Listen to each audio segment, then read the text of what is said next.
Before I review this sword here, a short disclaimer. I have not bought this sword myself. I borrowed it from my friend for the purpose of this review. No one is paying me to do this review and no one has asked me to do it either. I am a HEMA instructor and a HEMA practitioner. More specifically, I teach and train German longsword. I also take part in competitions both in cutting and fencing. I also have an interest in antique longswords and sword typology. A word about this specific longsword here. So it's quite an old longsword. I think I saw it first time late 2014 or early 2015. So this is at least from 2014. Since then it has seen quite a lot of use and abuse. So any scratch marks or pitting or rust or anything like that is from the use and abuse of the sword, not from the factory. This has been used in numerous competitions as the tournament sword, which means that every partitioner in the competition uses this sword to cut. It has also been used in cutting seminars as the loaner sword for beginners, and it also has been the unofficial club sword at EHMS. So this has seen a lot of use.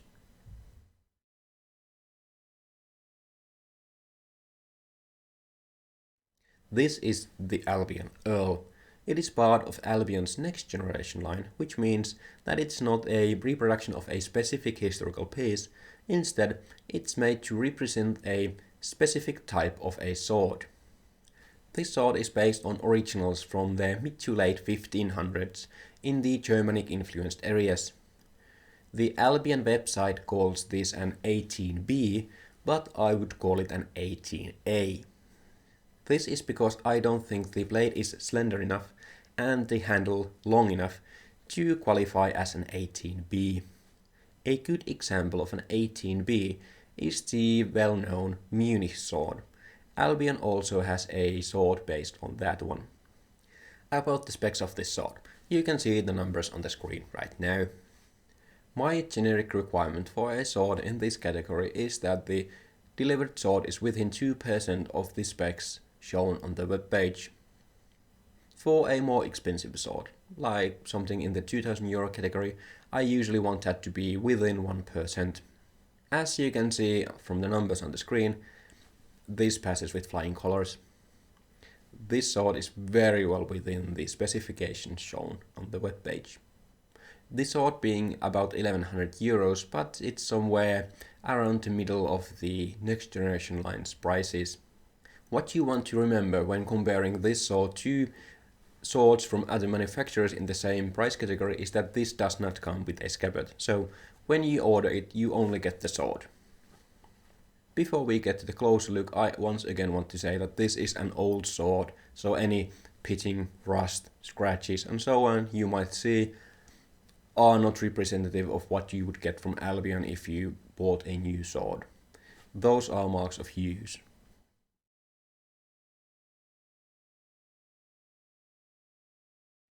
Let's start with the pin. As with other Albion swords, the pin is very well made. I can remember that years ago when this sword was in a better condition, you couldn't actually see the pin. It was so well blended into the pommel. Now that this has been maintained over the years and the pommel and the pin have been polished multiple times, you can actually see the seam where the pin is. However, you still can't really feel the pin, you can only see it. All in all, the pin is extremely well made. There are no ledges which might catch your clothes or anything like that. Next, the pommel. The metal hilt components, those being the crossguard and the pommel, are made of mild steel. The pommel is a variation on the Type T, so it is a sand-stop pommel. What makes this pommel special is that the top facets here are hollow ground. This means that at the intersection of the top and the bottom facets there is a point. The pommel is symmetrical. All the lines on the pommel are straight and crisp, but not sharp. This also goes for the points. They are not sharp, but well, they are there, they are points, and I will be talking more about that in the handling section of this video. The pommel is securely in place and there's no movement whatsoever. All in all, the pommel is extremely well made. The grip has a wooden core, which is then covered in leather. This grip also has a razor in the middle. The grip also has the surface texture most Albion swords have. It is made so that when the leather is glued onto the wood, it is then bound over with cord. After the leather has dried, the cord is then removed and it leaves the texture on the grip. The leather work on the grip is extremely well made. The transitions at both ends are nice and clean. There are no ledges, there's no loose leather or anything like that. You can of course feel the rolled over leather at both ends, but you can't really fit your fingernail under it or anything like that. Also the seam, it can be seen and it can be found, especially after years of use, but you really can't feel it and it's not loose in any way. As you can see, this grip is of a wasted variety. So basically it widens up to the middle here, where you can see this razor, and then it really quickly narrows down towards the pommel. The front of the grip is of an hexagonal shape, and the end part is an oval which then narrows down to almost round near the pommel. Again, on the grip, the lines are straight, crisp, but not sharp. All in all, the grip is extremely well made. As said, the crossguard is made out of mild steel. It is a very mildly curving variety of the Type 12. It is also hexagonal in shape, though it's very flattened.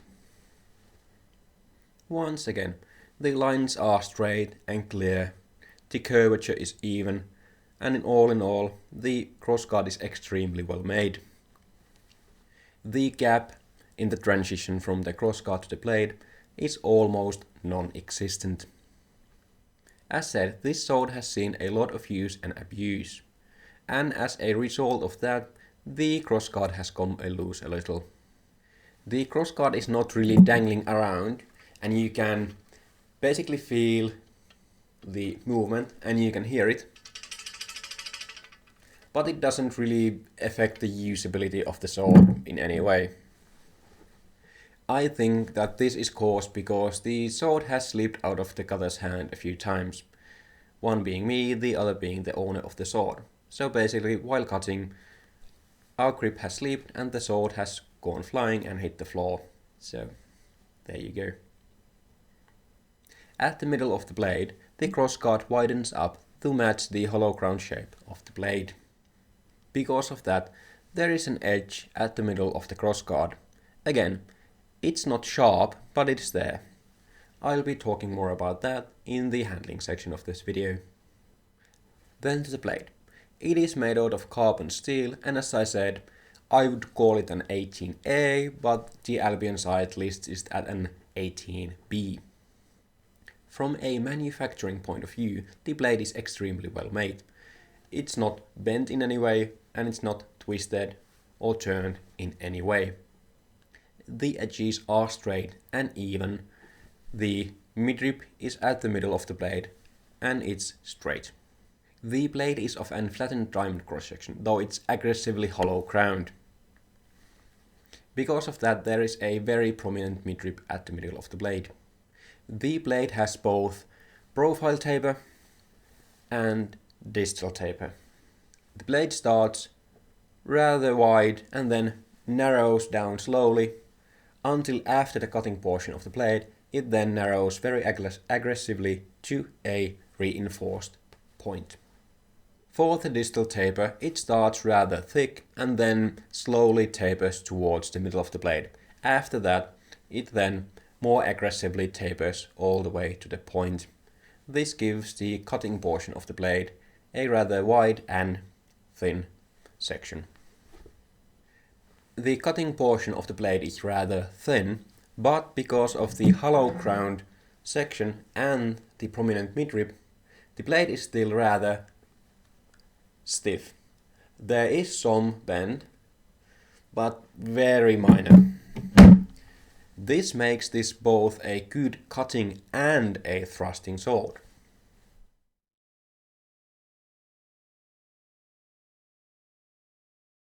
Now to the usability of this sword.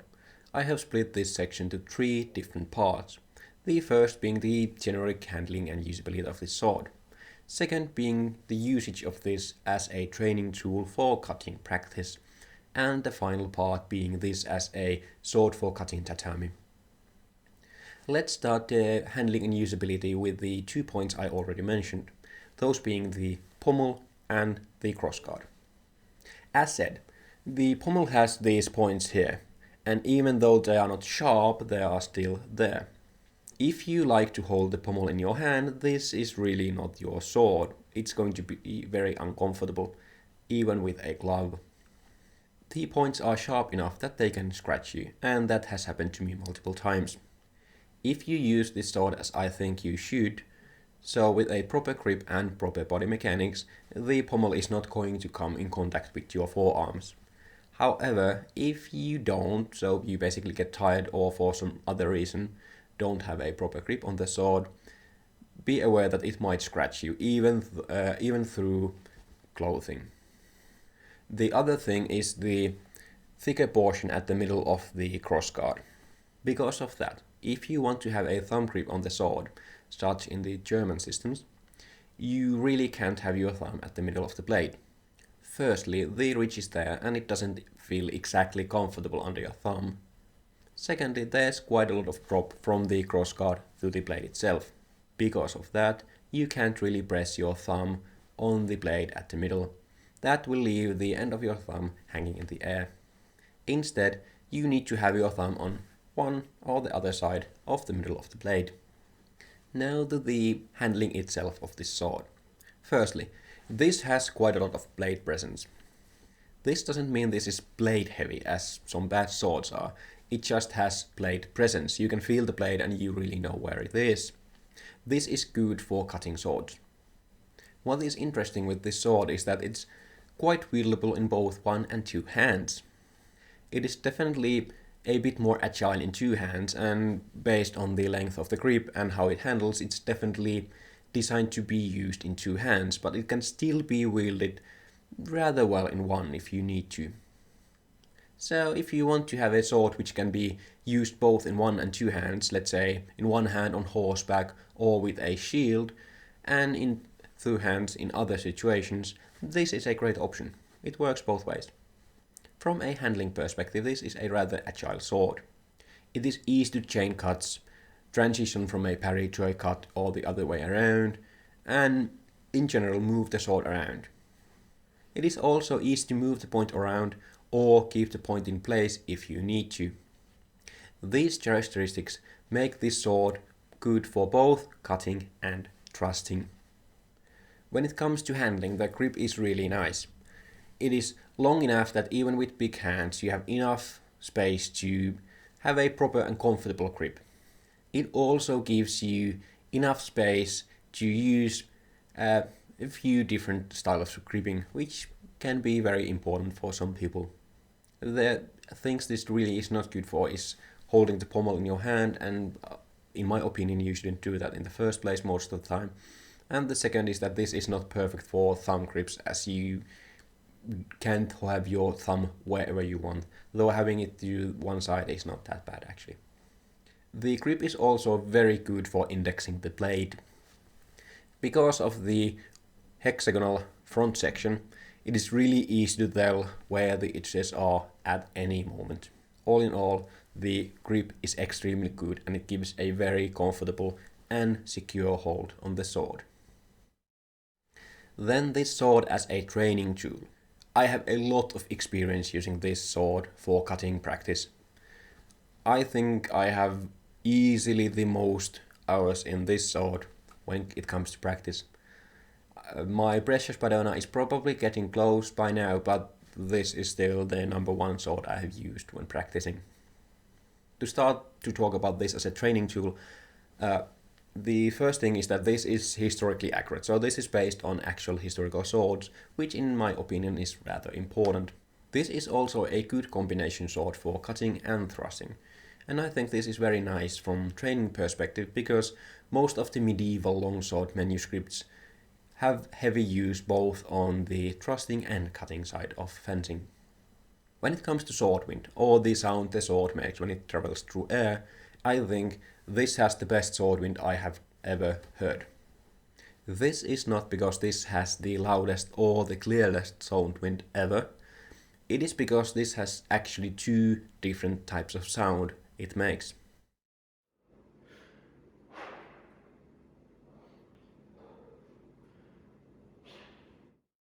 This has a clear and easy to make sword wind, which you can hear when the cut is good enough. That means that if there is no sword wind, your cut would have probably failed, and if you hear any sword wind, it is probably good enough to cut tatami and stuff like that. Then there is a second, higher pitched one, which you can only hear when your edge alignment is just spot on. This is very good for more advanced practitioners because this can give more fine-grained feedback on your cuts. Most sword winds just tell you that your edge alignment is good enough, but this sword can actually tell you when your edge alignment is just spot on. And I find that rather valuable feedback. Now about cutting tatami. This is a good cutting sword, but not too good cutting sword. So what do I actually mean with that? So when it comes to cutting tatami, there are bad swords, good swords, and really good swords. Of course, it's a scale and not just 3 different options, but you get the idea. If the sword is bad for cutting, so it's basically a thrusting sword or something like that, or just badly made sword, it's not really good for cutting in any way, be that for training or competition or just for having fun. This is because you have to force the cut, you have to compensate for the lack of cutting capability in the sword by using more strength and so on. This also has the issue that it makes your mistakes really hard to read because it just tends to fail unless you use a lot of strength. So of course that is not good for cutting. Then there are those swords which are too good at cutting, such as the Albion Alexandria I have already reviewed. These swords are so good at cutting that they are going to compensate for your mistakes. So if you are trying to learn from your cutting, it is more difficult because the sword is going to hide your mistakes. Of course, if you are using tatami to debug your cutting, you are trying to find your mistakes. If the sword hides them, that is also not good. Of course, that would be great for competitions and such, or just having fun because you have to use less effort to cut. Now, this sword is somewhere in the middle of that.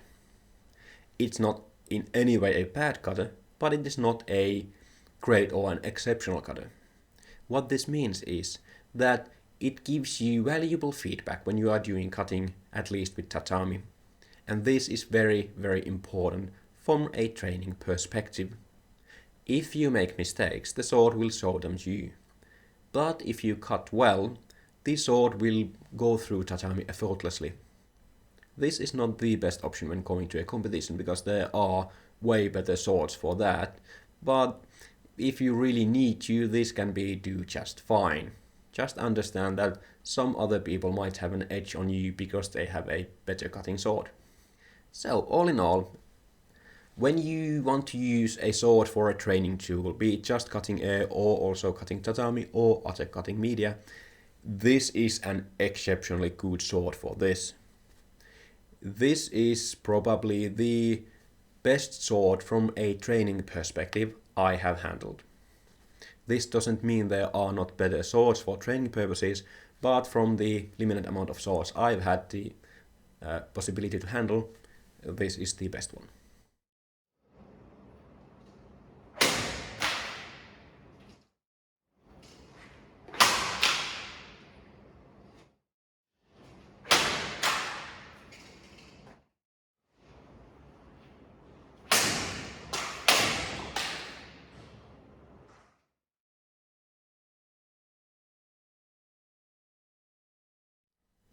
Then very shortly about the purchase experience and the customer support. As I said, I have borrowed this sword from my friend, so I have not bought it from Albion myself. However, I have bought 2 swords from Albion previously, so I'll use that experience to tell you about, shopping from Albion in general. So firstly, the purchase experience. The purchase experience is great, but I have one gripe with it. That being that Albion doesn't really offer an option to make the payment so that it's secured properly. When purchasing from Albion, you basically either send your credit card information over email or using their web form. This is not actually secure. What I would want from Albion is to have an option to make the payments using a secured and authenticated payment provider. They could offer this on top of their current system. So basically, after going through the purchase over email, in addition to having the option to send the credit card information over email, they could offer you the option to receive a link through a payment provider. You could then make the payments using this payment provider link so that it's properly authenticated and properly secure. In any other perspective, making a purchase from Albion is great. It works just fantastically. They answer your emails fast, usually within a day, and they are happy to help and answer all of your questions. One of the great things about Albion is that they also have a great support for payment plans. So basically, as long as you get the sword paid before shipment, everything goes. When it comes to customer support, as said, just like with purchasing, everything works great. They answer your questions fast and are happy to help, so no gripes with anything like that. The bad thing about Albion is that the queues are quite long, so I think currently they are from 9 to 11 months.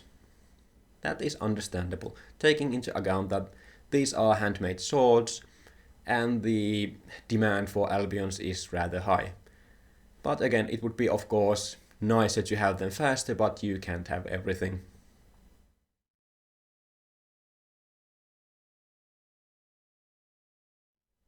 Finally, the conclusion. So what do I think about this sword? Is it worth the price they are asking and should you buy it? Absolutely. I think this is one of the best long swords you can buy from any manufacturer. For the price, which is not, well, affordable or cheap in any way, but I think for this amount of quality and for the functionality of this piece, the price is great. There's nothing wrong with it. For any longsword practitioner, whether you're doing German or Italian or some other longsword system, this is a great purchase. This will be a great training tool for you.